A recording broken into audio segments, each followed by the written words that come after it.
A pred nama je peta po redu konferencija posvećena umjetnoj inteligenciji. Dakle, i ove godine peti put sad organiziramo, a rekao bi najveću hrvatsku konferenciju koja je posvećena umjetnoj inteligenciji. I to ne mislim samo sa tehnološke strane, nego i sa poslovne strane, dakle poslovna primjera, konkretne neke primjene, koje će se održati 14. i 15.10. u Zagrebu u Krašu. To je već nekako postalo i standardno okupljalište naše godišnje. Dakle, to je konferencija organizacije Hrvatske udruge za umjetnu inteligenciju i ono što želimo i što radimo već nekih 5 godina, to je da okupimo sve stakeholdere koji nešto znače, koji nešto rade na tom području na jednom mjestu kako bi i pokazali primjere najbolje prakse, ali isto tako i dogovorili neke konkretne zaključke oko regulative koja nam je potrebna sve više da bi se Hrvatska mogla pojaviti na nekoj mapi umjetne inteligencije i Europe i svijeta. Naravno, za kvalitetan razvoj umjetne inteligencije potrebni su i adekvatni kadrovi. O tome uveliko ovisi hrvatska sutrašnjica.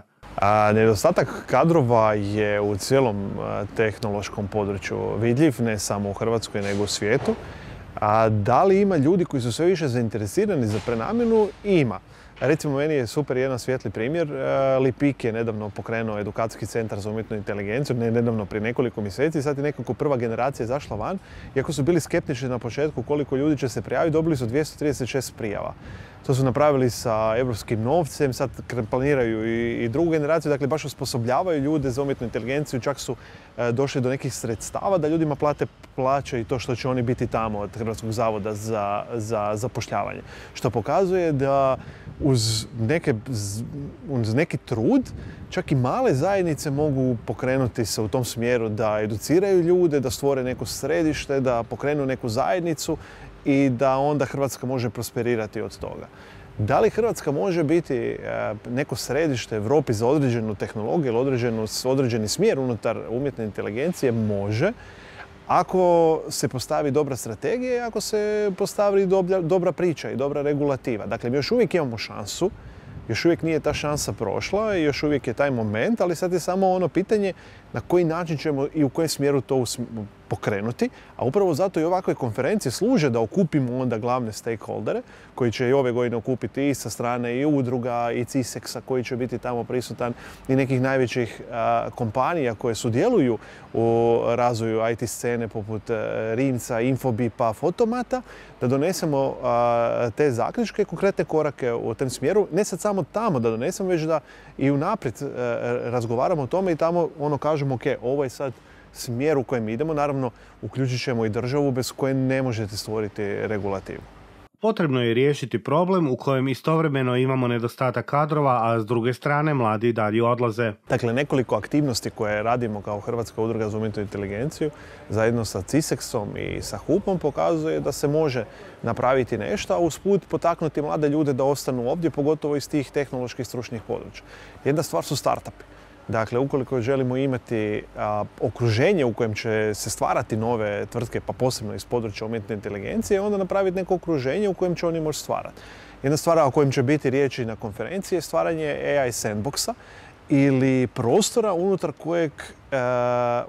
kojeg startupi mogu stvarati nove, konkretne, inovativne projekte.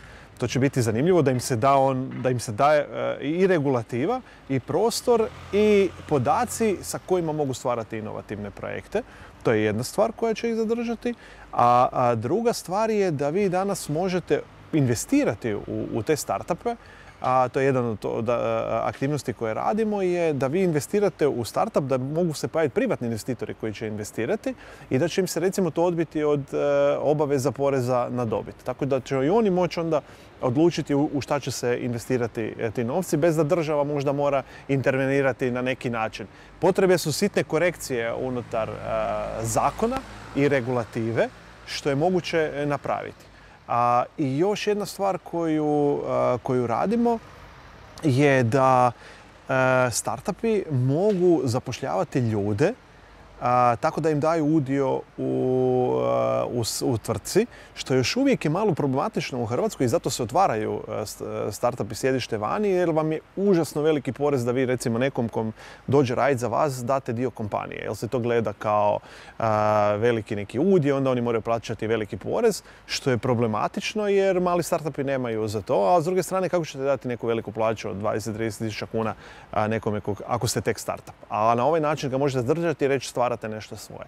Dakle, imat ćemo i Croa pitch ove godine gdje ćemo opet odabrati 10 AI startupa. Doveli smo nekih 10-ak opet stranih investitora, predstavnika VC fondova koji ulažu ozbiljan novac u early stage startupe, da i tu im onda damo tu neku odskočnu priliku, što će posljedično onda zadržati startupe i mlade ljude da ne odu van, nego da stvaraju nešto ovdje. Definitivno konferencija predstavlja značajno događanje koje ne biste trebali propustiti ukoliko vas umjetna inteligencija zanima. Svakako pozivamo sve zainteresirane, u biti sve oni koji žele raditi na tom području ili žele stvarati na tom području, da se prijave za konferenciju. U konferenciji očekujemo 200 ljudi, dakle ajmo reći sve ono ključne ljude koji sad već rade na području umjetne inteligencije. Osim što ćemo pričati o regulativi, što je sve potrebno da postanemo State of AI, o tom sandboxu, što će biti Croa AI pitch, imat ćemo opet zanimljive primjere slučajeva naših domaćih tvrtki koje rade na području umjetne inteligencije, tako da ćete moći s prve ruke vidjeti ne sad samo tehnološku stranu priče što je potrebno i kako to izvesti, nego i poslovni razlog zašto se nešto radi. Jer nema smisla raditi nešto ako to nema onda kasniju poslovnu primjenu. Biće tu izuzetno zanimljivih slučajeva. 2 dana traje, svi koji za to zanima mogu pogledati na web stranici www.ai2future.com najavu programa, tako da će se i uvjeriti onda zašto je dobro da budu na toj konferenciji 2 dana kojih zanima to područje.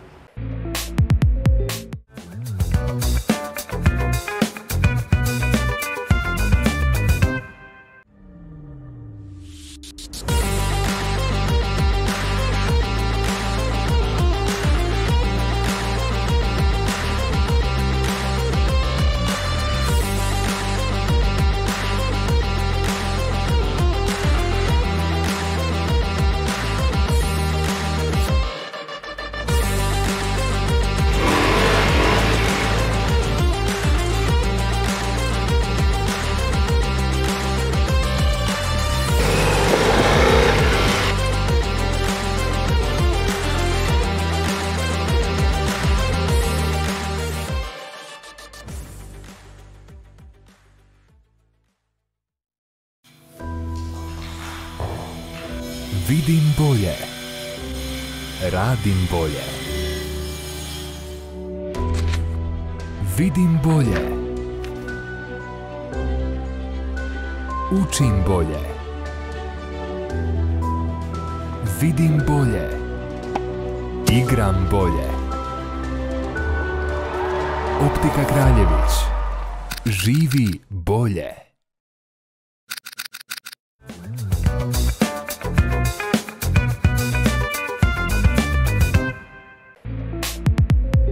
Iza nas je događanje zanimljivog i indikativnog naziva Greensight. Održan je od 1. do 3. listopada u zagrebačkom Ružmarinu. Zeleni entuzijazam se danas shvaća puno ozbiljnije nego prije nekoliko godina, kada se moglo govoriti i o pomalo podrugljivom nazivu. No klimatske promjene kojima smo svjedoci diljem svijeta potvrđuju kako čovječanstvo treba promjene u svom radu i svakodnevnom životu. Zapravo, kako i organizatori naglašavaju, cajta za okoliš je sve manje. Od petka do nedjelje predstavili smo prvi Greensight festival zagrebačkoj publici sa željom da im približimo i da ih informiramo i da ih inspiriramo ili kako mi kažemo greenspiriramo kako živjeti održivije. I u tom smislu zapravo vrlo široka lepeza različitih aktivnosti koje smo osmislili za njih. Od radionica, od kojih neke i danas u nedjelju traju, sve skupa 15 radionica, 6 tematskih panela, preko 30 izlagača, zabavni program, edukativni program, tako da je zapravo svak mogao pronaći nešto za sebe. Pa mi smo pokušali zapravo prezentirati tehnologiju u službi održivog načina življenja.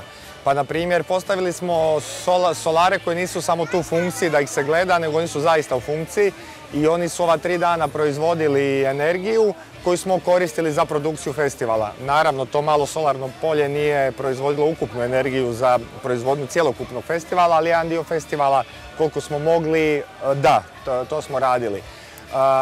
Predstavili su se i predstavnici huba koji okuplja tehnološke zelene start-upove koji danas proizvode različite stvari i promišljaju našu budućnost. Među ostalim i O2 koji sa dronovima pošumljuje područja koje treba pošumiti, neki drugi start-upovi koji rade za sada kućne strojeve koji isisavaju CO2 iz zraka i mnogi drugi. Tako da smo htjeli pokazati zapravo da je tehnologija jedan od ključnih elemenata koji će utjecati da ovu krizu koju se nalazimo u budućnosti riješimo. Poruka je za svih da se okrenimo održivom načinu življenja jer budućnost će nam biti ili zelena ili, ne znam, ili crna. Hrvatski Telekom donosi premijeru Beethovenove 10. simfonije koja je završena uz pomoć umjetne inteligencije. Završetak simfonije potaknut je 250-godišnjicom rođenja Ludviga van Beethovena. U subotu 9. listopada na stranicama Hrvatskog Telekoma biti će dostupan jedan od najvećih kulturnih projekata u svijetu. Ludwig van Beethoven, jedan od najupečatljivijih možda skladatelja svoga vremena, zbog činjenice da je relativno mlad oglušio, stvorio je jedan fantastičan i vrlo maštovit unutrašnji svijet koji je onda uspio preko nota i glazbenog jezika pretočiti u 32 sonate, nekoliko sonata za violinu, klavir. Naravno, okušao se i u operi, možda nije to njegov najjači stil izražavanja, ali zato simfonije, naravno i klavirski koncerti su nešto po čemu je svjetski poznat, prepoznat i cijenjen kao jedan od vrsnih skladatelja koji je unio dramu, Sturm und Drang, oluju i cijelu jednu paletu raspoloženja i stanja koja su naravno bila za to vrijeme možda čak i revolucionarna. Njegove skladbe, pogotovo od mlađih dana prema kasnijim opusima, odišu jednom mladalačkom energijom u početku koja malo podsjeća ili vuče tradiciju i korijene iz Haydna i Mozarta, a nakon toga u jednom svom srednjem opusu on se već profilira sa vlastitim i vrlo prepoznatljivim jezikom. Naravno, to se sve naslanja na tradiciju prethodnih vremena, ali dovodi cijelu priču jedan korak dalje. I ono što je najvažnije od svega u to vrijeme, umjetnici su postali pravi stvaraoci, kreatori i trendova. Beethoven, nažalost, nije mogao izvoditi, nije mogao ni dirigirati, iako se nekada okušao u tome, ali je sa svojom glazbom i sa svojim notama i tekstom napravio jedan vrlo jedinstven, prepoznatljiv jezik i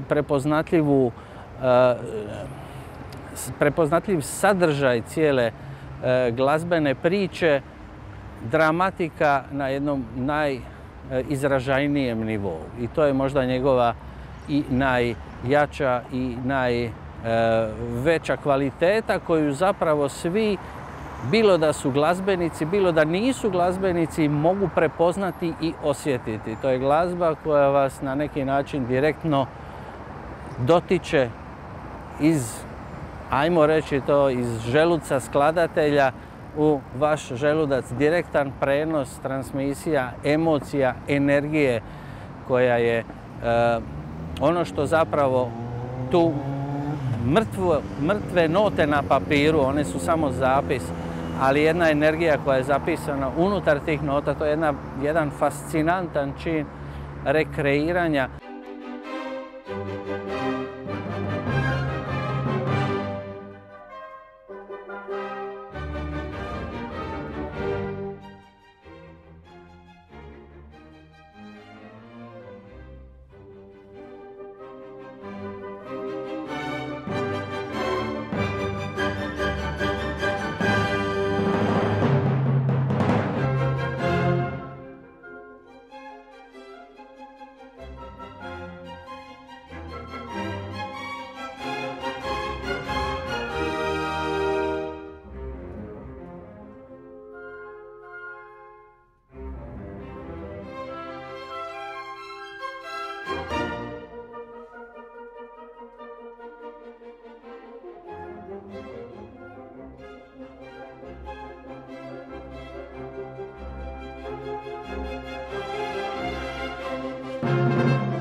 Slušajući kreaciju umjetne inteligencije i viđenje Beethovena kroz korištenje raznih elemenata u tom pokušaju da se napravi 10. simfonija, postoji jedna interesantna struktura koju je umjetna inteligencija koristila. Zapravo, kada slušate kao profesionalac tu glazbu, apsolutno prepoznajete Beethovena. Ali uz to što prepoznajete Beethovena, prepoznajete nekoliko stupnjeva i razina unutar samog razvitka Beethovena kao skladatelja. Znači, umjetna inteligencija je koristila nekakve jednostavne i vrlo razumljive floskulice koje su možda bile karakteristične za Beethovena kao mladog skladatelja iz rane dobi skladatelja. Onda se vidi da je tu i korištenje elemenata iz jedne srednje faze i možda jedino što nedostaje je onaj duh Beethovena i njegova revolucionarnost u tom romantičnom izričaju iz jedne kasnije faze. I to je ono što je za sada, po mom sudu, tako, budući da je i umjetna inteligencija sposobna razvijati se, sposobna je učiti i sposobna je samu sebe nadograđivati. Još prije 30 godina bilo je gotovo nečuveno kada je Gari Kasparov izgubio šahovski meč protiv umjetne inteligencije. 20 godina kasnije bilo je gotovo i nezamislivo da najcjenjeniji igrač igre Go iz Južne Koreje izgubi sa vrlo upečatljivim rezultatom, iako se i on i svi ostali su se nadali suprotnom rezultatu. Znači, umjetna inteligencija je nešto što je sada na jednoj razini, ali tijekom vremena ona se i dalje razvija. Tako da je ono što je najvažnije, ovo je krasan početak i krasan uvod u jednu priču koja će sigurno trajati i koja će se sigurno razvijati, gdje će ta umjetna inteligencija dovesti i taj skladateljski, kreativni dio priče na možda još osobniju razinu nego što je to možda bio slučaj sada, kada je samo korištenjem, prepoznavanjem elemenata i malom razradom, ajmo reći da je to blaga razrada tih elemenata, dovela do jedne upečatljive skladbe koja zaista cijelim svojim tijekom zvuči kao Beethoven.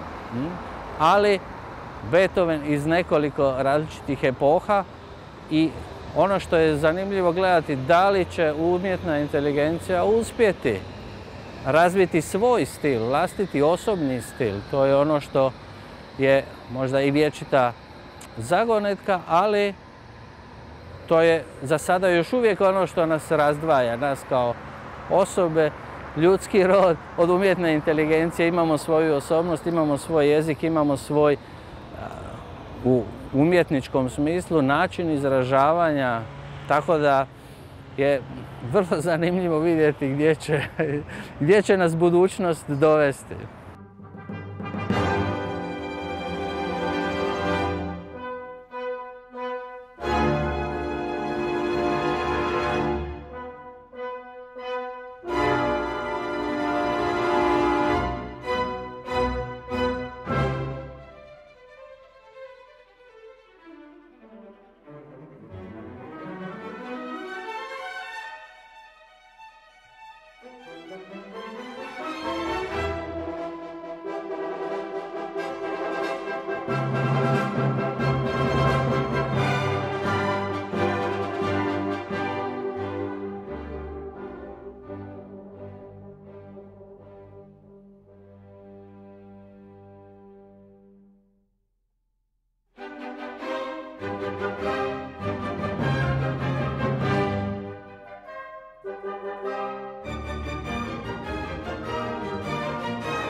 Ono što je zanimljivo primijetiti u tom procesu, umjetna inteligencija je u stanju prepoznati način na koji Beethoven stvara, uzeti, ajmo reći, osnovne građevne materijale koje Beethoven koristi u svom jeziku i izražavanju, ali i ona već pokazuje, ona, da li je ženski rod, ono, već pokazuje da je u stanju kreativnim putem doći do nove vizije, novog viđenja i tretiranja tog materijala koji ga je isto tako i Beethoven mogao uzeti, vrlo jednostavne tonske materijale i obrasce, ali i umjetna inteligencija na jedan razigrani način pokušava to obogatiti i pokušava napraviti jednu